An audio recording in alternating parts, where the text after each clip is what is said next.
সবাই কেমন আছো? আশা করছি সবাই ভালো আছো, সুস্থ আছো, আর আমরাও সবাই ভালো আছি। তো সকালবেলা এখন মেখেছি এই যে মুড়ি। এটা নিয়ে হচ্ছে আমি আর আমার মেয়ে দুজনে খাবো। আর ছেলে তো এসে কেক খেয়েছে, স্কুলে টিফিন খেয়েছে, খেয়ে ঘুমাচ্ছে, মানে স্কুল থেকে এসে ঘুমাচ্ছে, উঠে পড়তে বসবে। আর মেয়ে পড়তে বসেছিল, তবে জোর জবরদস্তি আবার তুললাম যে মুড়ি খাবো চল। আর তোমাদের দাদা ভাই সকালবেলা কাজে বেরিয়ে গেছে, আজকে অনেক সকালেই বেরিয়ে গেছে। টিফিন কিছু করা হয়নি, কয়েকদিন ধরেই অফার দিচ্ছে বলে অফারের তাগিদায় সকালবেলা চলে যাচ্ছে কাজে। তো যাই হোক, এরকম অফার থাকলে ভালোই লাগে। আর সকালবেলা যেহেতু আমি ছেলেকে মর্নিংয়ে স্কুলে পাঠিয়ে আমি একটু শুয়েছিলাম, দেখেছে অঘরে ঘুমাচ্ছি, তাই জন্য আর ডাকেনি। আমি বলেই শুয়েছিলাম যে আমাকে ডেকে দিয়ে উঠে টিফিনটা করে দেবো। যাই হোক চলো, তো এখন এই যে মুড়ি মেখেছি, চানাচুর ছিল না, তো সেই জন্য শসা, পেঁয়াজ, সর্ষের তেল আর কি দিলাম, জলজিরা দিয়ে এখন মুড়ি মেখেছি। চলো আমরা দুজনে খেয়ে নিই।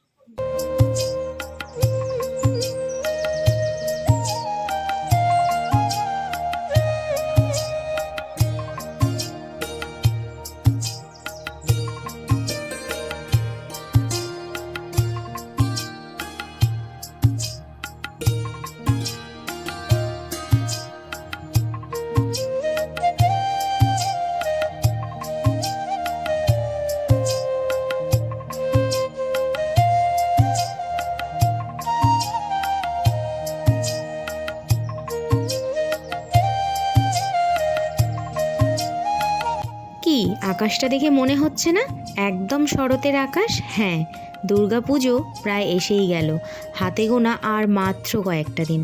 তো তোমরা সবাই কেনাকাটি শুরু করে দিয়েছো তো?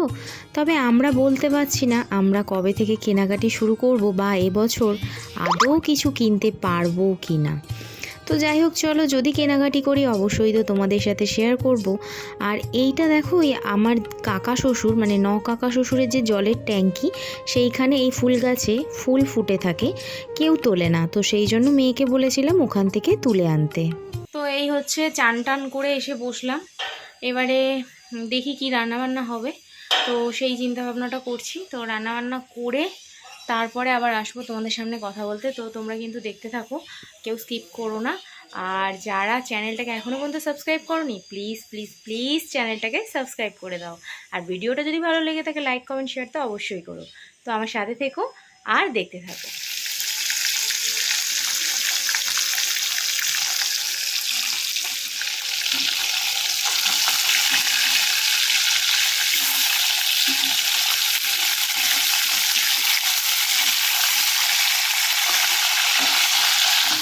রান্নাবান্না তো আমি আস্তে আস্তে শুরু করে দিয়েছি। আর এই দেখো, গ্যাসের উপরে মাছ ভাজতে গেলে যে ছিটিয়ে তেলগুলো পড়ে, আমি সবসময় মোছার চেষ্টা করি। তোমাদেরকে বলেছিলাম ফ্রিজটা খারাপ হয়ে গেছে, বাট এখন ফ্রিজটা দেখো কুলিংও হচ্ছে।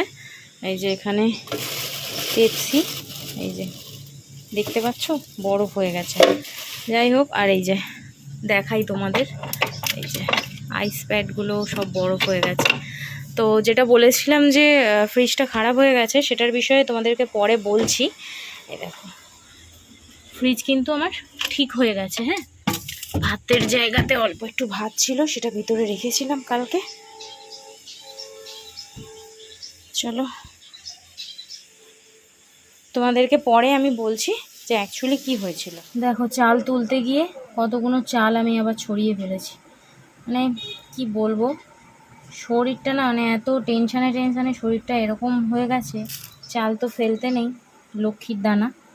তো আমি এখন একটা একটা করে এগুলো সব তুলে নেব। রেশনের চাল দিয়েছে দেখো, একদম মানে কেনা চালের মতো। দেখো লম্বা লম্বা চাল, কিন্তু কোনো ভাতে টেস্ট নেই। মানে রেশনের চাল খাই তো তার যেটা টেস্ট, এটার কোনো টেস্ট নেই। আবার একটু টাইমের মানে টাইম 19-20 হলে ভাত আবার মানে গায়ে গায়ে লেগে যাচ্ছে। তো চলো চালটা ধুয়ে নিই, হাঁপিয়ে গেলাম। চালটা ধুয়ে নিয়ে ভাতটা বসিয়ে দিই।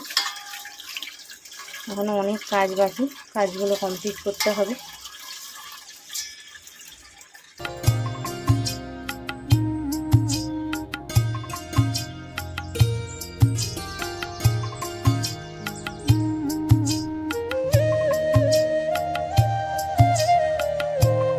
আমি এইবার বাড়িতে এসেছি প্রায় নেই করে 10 বছর হয়ে গেছে, তবে আমি আশা থেকেই দেখেছি কাকা শ্বশুরই সংসারের সমস্ত কিছু সবজি বাজার, মাছ, মাংস এগুলো নিয়ে আসতেন। তো এখন আলাদা হয়ে গেছি, কিন্তু উনি বাজার কম করেন না, কেননা উনি চান আমাদেরকেও কিছুটা দিতে।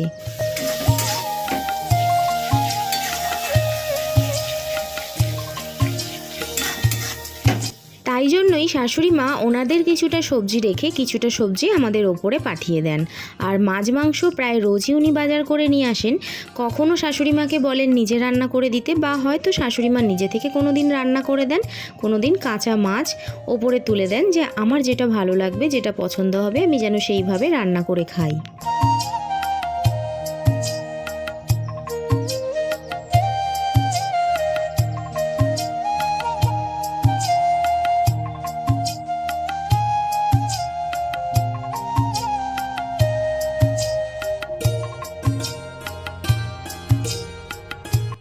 আমার তো তরকারি ওদিকে ফুটছে, আর শাশুড়ি মা মেয়েকে ডেকে এত কিছু তরকারি আবার দিয়ে পাঠালেন।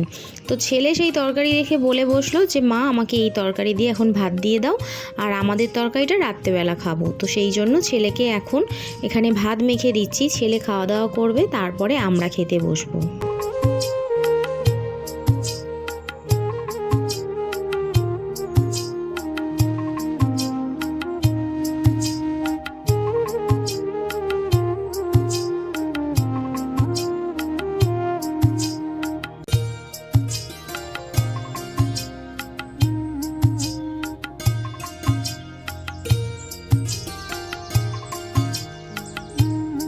এবার আমি বলি ফ্রিজটায় অ্যাকচুয়ালি কি হয়েছিল। আমার ভাইয়ের সাথে আমি কনসাল্ট করেছিলাম।